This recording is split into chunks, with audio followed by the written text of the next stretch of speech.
भक्तों हरे कृष्णा। भक्तों आज हम सब श्रीमद् भगवद गीता यथारूप अध्याय 4 दिव्य ज्ञान श्लोक नंबर 31 पढ़ेंगे। भक्तों उससे पहले हम सब भगवान की मंगलाचरण स्तुति करेंगे। ऐसे भगवान गुरु और इस दुनिया के सभी देवी देवता माता राधा रानी को हम सब पहले प्रणाम करेंगे। भक्तों कृपया ध्यान देना। ओम अज्ञान तिमिरंधस्य ज्ञानांजनशलाकया चक्षुर्मिलितं येन तस्मै श्री गुरुवे नमः। श्री चैतन्य मनोभीष्टं स्थापितं येन भूतले स्वयं रूपा कदा मह्यं ददाति स्वपदान्तिकम्। वन्देऽहं श्री गुरु श्रीयुतपदकमलं श्री गुरून् वैष्णवश्च श्री रूपं साग्रजातं सहगण रघुनाथवन्दितं तं सजीवं साद्वैतं सावधूतं परिजन सहितं कृष्ण चैतन्य देवं श्री राधा कृष्ण पदान सहगण ललिता श्री विशाखान्वितांश्च। हे कृष्ण करुणा सिंधो दीनबंधो जगतपते गोपेश गोपिकाकांत राधाकांत नमोस्तुते।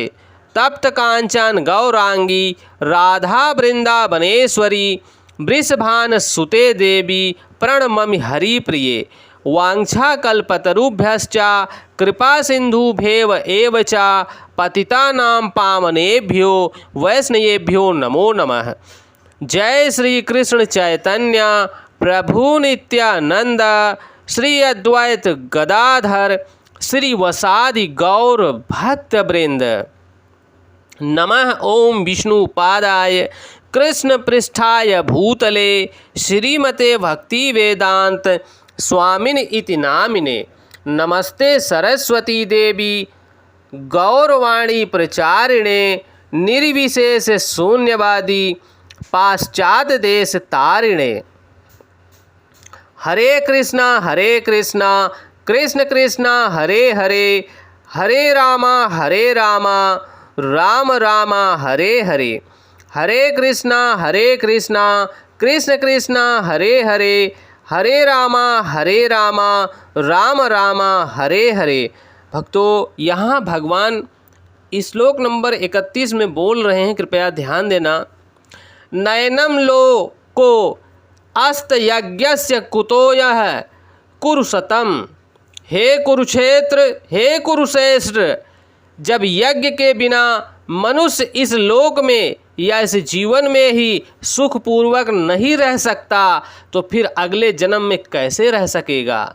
भक्तों यहाँ बहुत बड़ी बात बता रहे हैं भगवान कि जब यज्ञ के बिना मनुष्य इस लोक में या इस जीवन में सुखपूर्वक नहीं रह सकता तो अगले जन्म में कैसे सुखपूर्वक रह सकेगा। यहाँ भगवान बता रहे हैं भक्तों, मनुष्य इस लोक में चाहे जिस रूप में रहे वह अपने स्वरूप में अनभिज्ञ रहता है। दूसरे शब्दों में भौतिक जगत में हमारा अस्तित्व हमारे पाप पूर्ण जीवन के बहुगुणित फलों के कारण है। अज्ञान ही पाप पूर्ण जीवन का कारण है। यानी जो व्यक्ति अज्ञानी है, देहात्म बुद्धि है भक्तों, वो पाप पूर्ण जीवन का कारण स्वयं है और पाप पूर्ण जीवन ही इस भौतिक जगत में अस्तित्व का कारण है। भक्तों यहाँ पर भगवान स्पष्ट कर दिए हैं कि पाप पूर्ण जीवन ही इस भौतिक जगत में अस्तित्व का कारण है, रुके हुए रहने का कारण है। मनुष्य जीवन ही वह द्वार है जिसके द्वारा इस बंधन से बाहर निकला जा सकता है। अतः वेद हमें, धर्म हमें, अर्थ हमें काम तथा मोक्ष का मार्ग दिखलाकर बाहर निकालने का अवसर प्रदान करते हैं। भक्तों आप ध्यान देना कि धर्म, काम, अर्थ, मोक्ष और वेद हमें इस मोक्ष का दर्शन कराने के लिए ये सब तत्पर हैं, बाहर निकालने का अवसर ही प्रदान कर सकते हैं।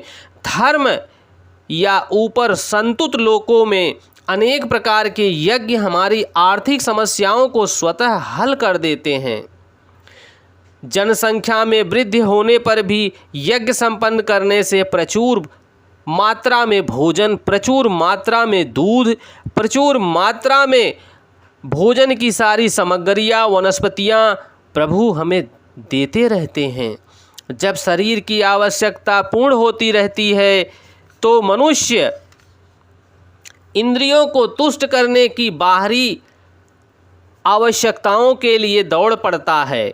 अतः वेदों में नियमित इंद्रिय तृप्ति के लिए पवित्र विवाह का विधान है। इस प्रकार मनुष्य भौतिक बंधन से क्रमशः छूटकर उच्च पद की ओर अग्रसर करता है और जीवन की पूर्णता परमेश्वर का सानिध्य प्रेम प्राप्त करने में है। भक्तों, यह पूर्णता यज्ञ संपन्न करके प्राप्त की जा सकती है। जैसा कि पहले बताया जा चुका है कि फिर भी यदि कोई व्यक्ति वेदों के अनुसार यज्ञ करने के लिए तत्पर नहीं होता तो वह इस शरीर में सुखी जीवन की आशा कैसे कर सकता है।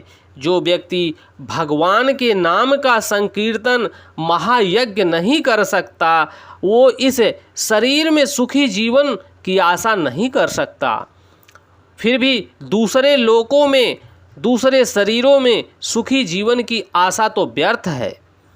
विभिन्न स्वर्गों में भिन्न भिन्न प्रकार की जीवन सुविधाएं तो हैं, परंतु जो लोग यज्ञ करने में लगे हैं उनके लिए तो सर्वत्र परम सुख मिलता है। प्रत्येक जगह पर, प्रत्येक लोक में उन्हें सुख की प्राप्ति होती है जो भगवान के नाम का संकीर्तन करते रहते हैं। भक्तों, भिन्न भिन्न प्रकार की जीवन सुविधाएं और जो लोग यज्ञ करने में संपन्न रहते हैं वह सर्वत्र परम सुख को प्राप्त करते हैं।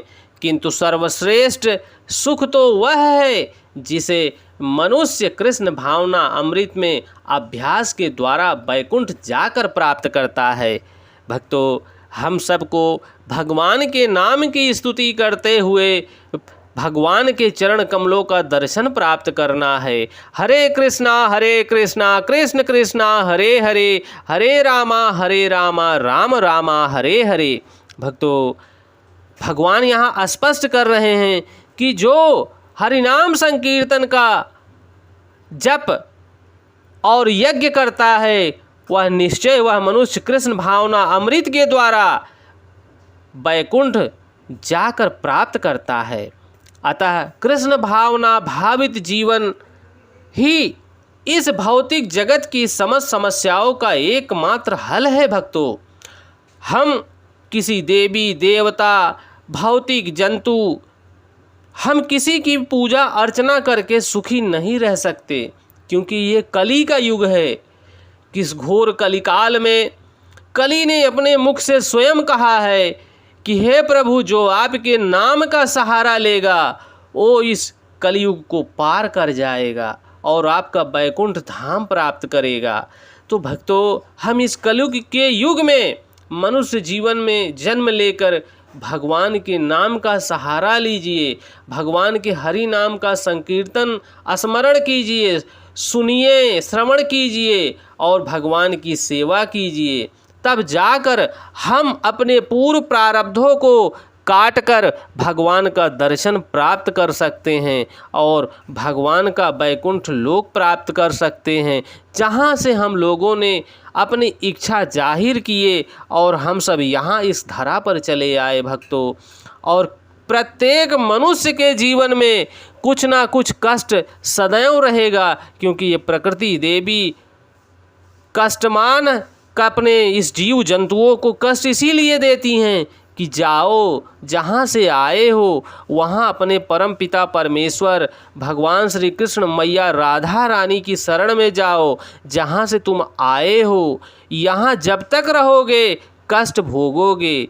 भक्तों, आप सबको ये भगवत वाणी अच्छी लग रही है तो और भक्तों तक और मनुष्य प्राणियों तक और सखा बंधुओं तक आप सब पहुँचाने की कृपा करें, ताकि सबका कल्याण हो सके। ये भगवान का परम गोपनीय ज्ञान है। भक्तों, भगवान हरि का नाम सुनते हुए, भगवान हरि का नाम स्मरण करते हुए, श्रवण करते हुए हमें प्रत्येक कार्य को करना चाहिए। हरे कृष्णा कृष्ण कृष्णा हरे हरे, हरे रामा राम रामा हरे हरे, हरे कृष्णा कृष्ण कृष्णा हरे हरे, हरे रामा राम रामा हरे हरे। भक्तों, जय श्री कृष्णा।